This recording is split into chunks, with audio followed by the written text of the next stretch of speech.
Hello दोस्तों, तो अगर आप सी टेट की परीक्षा में शामिल हुए हैं और अभी तक अपने प्रश्नों का मिलान नहीं किए हैं कि आपने कितना स्कोर किया है, तो आप बिल्कुल सही जगह पे आए हैं। इस चैनल के माध्यम से आपको सी टेट में जितने भी प्रश्न पूछे गए हैं उसके सही सही आंसर की मिलेंगे। तो दोस्तों शुरू करते हैं आज के वीडियो को। सबसे पहले हम लोग देखेंगे बाल विकास के प्रश्न को।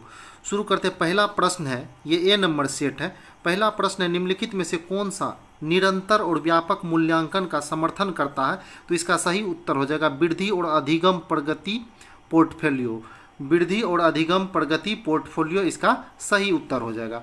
नेक्स्ट प्रश्न देखते हैं, प्रश्न संख्या 2 को।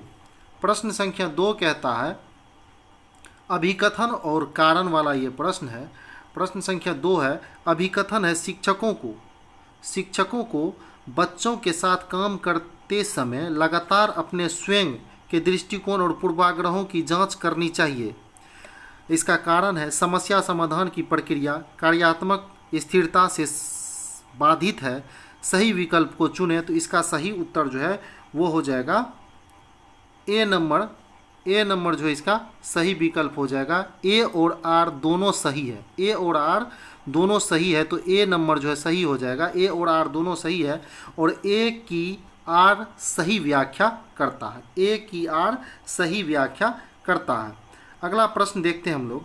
अगला प्रश्न है प्रश्न संख्या 3, गणित में अपने बराबर अंकों के बारे में बात करते हुए अभी कहता है, मुझे अंकों की समझ नहीं है। अभी अपने प्रदर्शन का कारण किसको ठहराता है? अभी अपने प्रदर्शन का कारण जो वो किसको ठहराता है? तो इसका सही उत्तर हो जाएगा योग्यता का अभाव। सही उत्तर हो जाएगा ये योग्यता का अभाव, ऑप्शन नंबर 4। अगला प्रश्न देखते हैं, प्रश्न संख्या 4 को। प्रश्न संख्या 4 है, अभी हम लोग सीडीपी के प्रश्न को देख रहे हैं। प्रश्न संख्या 4 है, लेव वाइगोत्स्की के सिद्धांत के अनुसार छात्रों के सीखने के अनुभव को बेहतर बनाने के लिए निम्नलिखित में से कौन सा एक अनुशंसित दृष्टिकोण है? तो इसका सही उत्तर हो जाएगा 2 नंबर ऑप्शन, छात्रों के वर्तमान स्तर पर आधारित उनको उचित समर्थन और मार्गदर्शन के साथ काम प्रदान करना। तो सही उत्तर यही हो जाएगा। नेक्स्ट प्रश्न हम लोग देखेंगे प्रश्न संख्या 5 को। प्रश्न संख्या 5 है, निम्नलिखित में से कौन सा कथन प्रगतिशील शिक्षा में शिक्षक की भूमिका का सबसे अच्छा वर्णन करता है? तो इसका भी सही उत्तर हो जाएगा ऑप्शन नंबर बी, शिक्षक एक सुविधा प्रदाता के रूप में कार्य करते हैं। शिक्षक जो है वो छात्रों के लिए एक सुविधादाता के रूप में कार्य करते हैं। तो ऑप्शन नंबर 2 जो है वो सही हो जाएगा। नेक्स्ट प्रश्न है, हावर्ड गार्डनर। छठा प्रश्न देखेंगे, हावर्ड गार्डनर की दी गई बुद्धि की अवधारणा का निहितार्थ है कि इसका सही उत्तर हो जाएगा अलग अलग आयामों में लोगों को अलग अलग योग्यता होती है। अलग अलग आयामों में लोगों की अलग अलग योग्यता होती है। अलग अलग आयामों में लोगों की अलग अलग योग्यता होती है। यही ऑप्शन सही हो जाएगा। नेक्स्ट प्रश्न हम लोग देखेंगे, निम्नलिखित में से अवधारणा के निरूपण का कौन सा क्रम बच्चों की संज्ञानात्मक क्षमता के उत्तरोत्तर विकास के अनुसार है? तो इसका सही उत्तर हो जाएगा ए नंबर ऑप्शन जो वो सही हो जाएगा। पहला नंबर ऑप्शन जो वो सही होगा, क्रिया आधारित छवि आधारित। क्या होगा? क्रिया आधारित छवि आधारित संकेत आधारित, यही उत्तर जो है सही हो जाएगा। अगला प्रश्न देखेंगे प्रश्न संख्या 7 को। प्रश्न संख्या 7 क्या कहता देखते हैं। प्रश्न संख्या 7 अभिकथन और कारण वाला प्रश्न है। तो अभिकथन है, शिक्षकों को कक्षा में 7 नहीं 8 नंबर प्रश्न है दोस्तों। शिक्षकों को कक्षा में प्रभावी संज्ञान सुनिश्चित करने के लिए बच्चों को संवेगात्मक सहारा देना चाहिए। कारण है, संवेग व संज्ञान एक दूसरे से जटिल रूप से संबंधित है। संवेग और संज्ञान एक दूसरे से जटिल रूप से संबंधित है। तो इसका सही उत्तर हो जाएगा ए और आर दोनों सही है। क्या है? ए और आर, अभिकथन और कारण दोनों सही है। ए की आर सही व्याख्या करता है। तो 1 नंबर ऑप्शन जो है ये ए और आर दोनों सही वाला सही हो जाएगा। नेक्स्ट प्रश्न देखते हैं प्रश्न संख्या 9 को। प्रश्न संख्या 9 है, विकास के संदर्भ में निम्नलिखित में से कौन सा कथन सही है? विकास के संदर्भ में निम्नलिखित में से कौन सा कथन सही है? तो इसका 2 नंबर ऑप्शन सही हो जाएगा। विकास चक्रीय तरीके से होता है, रैखिक नहीं। विकास जो है वो क्या होता है, चक्रीय तरीके से होता है, रैखिक नहीं। नेक्स्ट प्रश्न है 10 नंबर प्रश्न को हम लोग देखेंगे। 10 नंबर प्रश्न है लेव वैगोत्स्की के अनुसार बच्चे अपने स्वयं के व्यवहार को किस प्रकार नियमित करते हैं। लेव वैगोत्स्की के अनुसार बच्चे अपने स्वयं के व्यवहार को किस प्रकार नियमित करते हैं, तो इसका सही उत्तर हो जाएगा 2 नंबर ऑप्शन, आत्मवक्र के प्रयोग द्वारा। आत्मवक्र के प्रयोग द्वारा, यही इसका ऑप्शन जो है ये 2 नंबर वाला सही हो जाएगा, आत्मवक्र के प्रयोग द्वारा।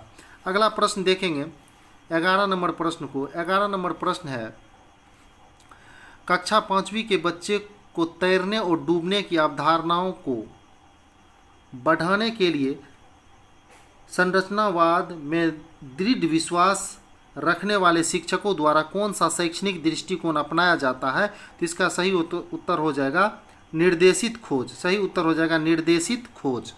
चौथा ऑप्शन जो वो सही हो जाएगा। अगला प्रश्न हम लोग देखेंगे 12 नंबर प्रश्न को।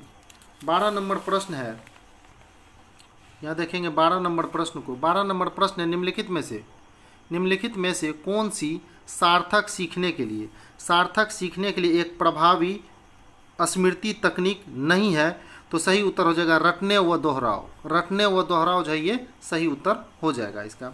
नेक्स्ट प्रश्न है 13 नंबर प्रश्न। 13 नंबर प्रश्न है निम्नलिखित में से कौन सा एक अच्छी तरह से तैयार किए गए आलोचनात्मक सोच वाले प्रश्न की विशेषता नहीं है, तो इसका सही उत्तर हो जाएगा यह मुख्य रूप से तथ्यात्मक जानकारी पर आधारित है। यह मुख्य रूप से तथ्यात्मक जानकारी पर आधारित है। अगला प्रश्न है प्रश्न संख्या 14। प्रश्न संख्या 14 है ये अभिकथन और कारण वाला प्रश्न है। प्रश्न संख्या 14 विविध सांस्कृतिक पृष्ठभूमि से छात्रों की ज़रूरतों को पूरा करने के लिए कक्षा शिक्षण को सांस्कृतिक रूप से उत्तरदायी होना चाहिए। कारण है इसका कक्षा में समता केवल मानकीकृत पाठ्यचर्या व आकलन के द्वारा सुनिश्चित की जा सकती है, तो इसका सही उत्तर हो जाएगा ए सही है और आर गलत है। क्या हो जाएगा, ए सही है लेकिन आर क्या है, गलत है। ए सही है, आर गलत है, तो 3 नंबर ऑप्शन इसका सही हो जाएगा। अगला प्रश्न 15 नंबर देखेंगे। जागृति को पता चल गया है कि उसका कुत्ता रस्टी एक गोल्डन रिट्रीवर है। जब वह एक और कुत्ते को देखती है जो रस्टी जैसा दिखता है लेकिन एक अलग नस्ल का है, तो वह उसे भी कुत्ता ही समझती है। जीन पियाजे के संज्ञानात्मक विकास के सिद्धांत के अनुसार यह किस अवधारणा को प्रदर्शित करता है, तो सही उत्तर हो जाएगा समायोजन। सही उत्तर क्या हो जाएगा, समायोजन इसका सही उत्तर होगा। अगला प्रश्न हम लोग देखेंगे 16 नंबर प्रश्न को। 16 नंबर प्रश्न अनुवांशिकता पूरी तरह से एक व्यक्ति के की डैश का निर्धारण करता है, तो सही उत्तर हो जाएगा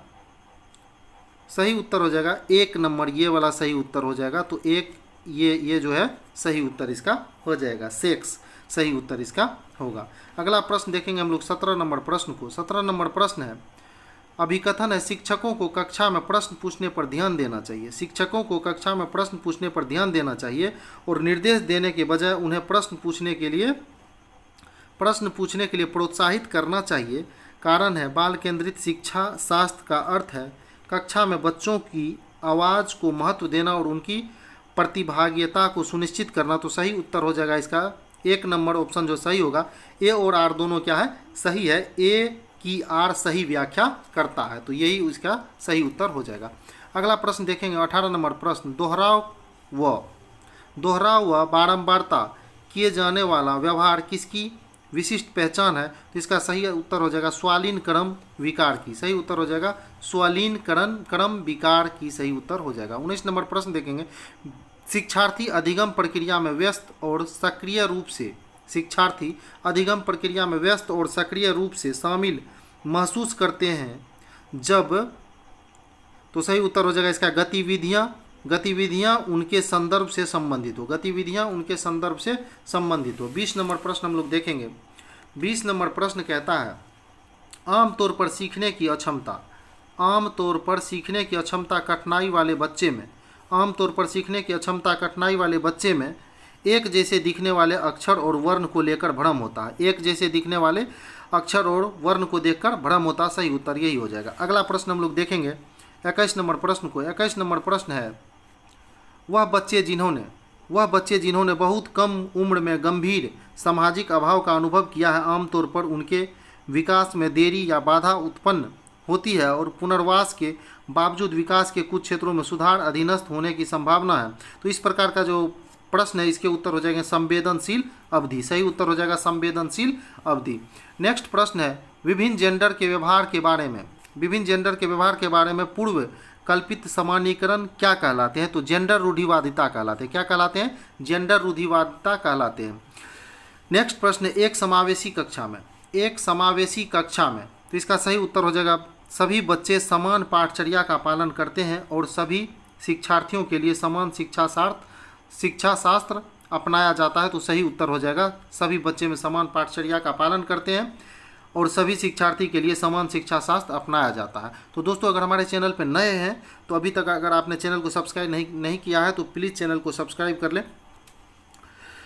और किसी प्रश्न को मैं पूरा इसलिए नहीं पढ़ रहा हूँ कि जल्दी से जल्दी आप लोग मिला सकें और आपका कम समय जो है मिलाने में कम समय बर्बाद हो सके, इसीलिए जो है फटाफट मैं इस सारे प्रश्नों का उत्तर आपको बता रहा हूँ।